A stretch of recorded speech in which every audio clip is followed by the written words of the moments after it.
Bom dia. Como vocês já devem ter percebido, meu trabalho é sobre filosofia e ansiedade. Mas eu confesso que no momento que eu estava pensando sobre o que eu faria esse trabalho, eu raciocinei sobre muitas coisas, como música, xadrez e também como fazer uma boa oratória. Sobre música eu não quis falar porque eu já fiz 2 palestras, se eu não me engano, sobre isso. Sobre xadrez eu não quis falar porque eu não pensei em nada suficientemente interessante para falar para vocês. E sobre boa oratória, não deu vontade. No final foi bom porque o Lucas fez uma ótima apresentação sobre isso e seria simplesmente redundante se eu falasse sobre isso também. Daí eu percebi que, já que eu não sabia sobre o que falar, eu não precisava pegar algo que eu gostasse, porque nada que eu gostava estava dando certo. Na verdade, estava sendo um retumbante fracasso até o momento. Então eu decidi, por que não juntar uma área do conhecimento que eu não gosto muito com um problema que eu não tenho para me desafiar? E foi exatamente isso que eu fiz. Na verdade, era um problema que eu não tinha até ano passado, agora tive um pouco, mas historicamente eu não tenho. Então, eu pensei, pode ser interessante. Então, o que eu decidi fazer? Eu peguei 3 problemas que pessoas ansiosas normalmente têm, e eu vou relacionar cada um deles a um princípio ou um movimento da filosofia. O problema 1 é criar os piores cenários possíveis para uma situação que você desconhece na sua cabeça. O problema 2 é não saber como lidar com a mudança de condições da sua vida. E o problema 3 é pensar demais antes de cada decisão, até mesmo as mais pequenas. No problema 1, eu descobri um princípio que se chama navalha de Ockham, mas que também é conhecido como o princípio da parcimônia. Esse princípio, ele basicamente diz que para um problema X, com Y soluções possíveis, normalmente a solução que leva ao menor número possível de variáveis é a solução certa.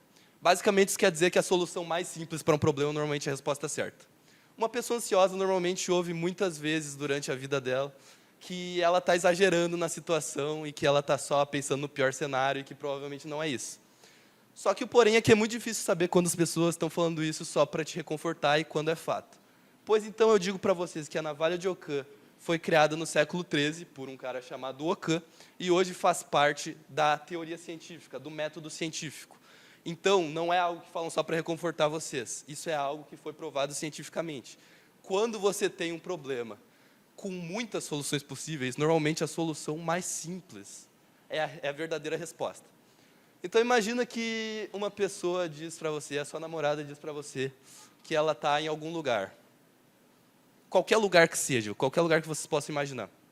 E você não tem certeza, porque você é paranoico e pai e tal. Daí você começa a imaginar. Na verdade, ela está me traindo. Na verdade, ela está fazendo sei lá o quê. Na verdade, ela está mentindo para mim. O mais provável é que ela só esteja nesse lugar. Isso é a navalha de Ockham. Você não tem que criar uma situação difícil para um problema fácil. Porque é muito provável, estatisticamente é muito provável que você esteja só sendo paranoico, que você esteja errado. Então, o problema 1 é esse, não criar problemas difíceis, porque a solução normalmente é mais simples do que parece. Quanto ao problema 2, que eu não lembro o que é, não saber como lidar com mudança de condições, eu trago o existencialismo, que é uma vertente filosófica, cujo principal líder é o Jean-Paul Sartre. Ele é um filósofo do século XIX, e eu quis falar uma frase dele para vocês, que diz que a dúvida é o preço da pureza. Essa frase me pega muito, porque eu me impressiono muito da capacidade das pessoas de se submeterem a situações ruins que duram por anos, porque tem medo de fazer uma ruptura que duraria por um dia ou então por uma semana. E a dúvida é o preço da pureza é a melhor frase que pode sintetizar isso. Porque, ok, você quer evitar a ruptura, você quer evitar acabar com uma situação que te magoa e que é estressante para ti, que te machuca há anos. Porém, se você não fizer isso, você nunca vai saber o que você está perdendo. Então, a dúvida vai ser o preço que você vai pagar por essa falsa pureza, essa falsa sensação de bem-estar que você tem numa situação que te machuca, mas na qual você já se acomodou. Então, o existencialismo é uma vertente filosófica muito interessante para você pensar. Caso você tenha algo desconhecido na sua vida que você precisa resolver ou que você quer mudar, mas não sabe como. Porque ele traz muitos pensamentos reconfortantes a respeito da mudança. O terceiro tópico é pensar demais antes de tomar cada decisão, e eu trago o essencialismo, que é uma visão não tanto de existência do ser, mas mais do pensamento em si, onde você foca só nos pensamentos essenciais. As pessoas costumam perder muito tempo em decisões pequenas do seu dia a dia, como qual roupa elas vão vestir, ou então o que elas vão fazer primeiro, se elas vão tomar o café e depois elas vão se vestir, ou vice-versa, se elas vão tomar banho antes de escovar os dentes, ou vice-versa. E elas se esquecem de focar nas coisas que realmente importam, nas decisões que realmente vão ter algum efeito prático. Você não deve pensar em todas as coisas que você faz. Algumas coisas você deveria até fazer no automático, na sua rotina, como parte da sua rotina.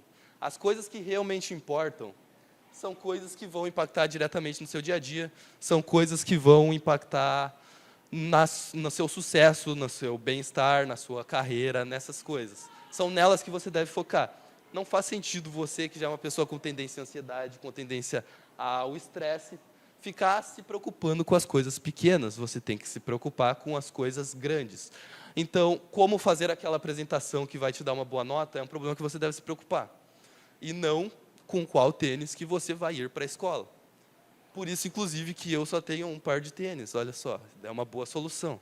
Talvez seja porque eu não tenho dinheiro para comprar outro, mas não, é por causa do pensamento essencialista, que é um pensamento muito importante, muito essencial para que você consiga sintetizar.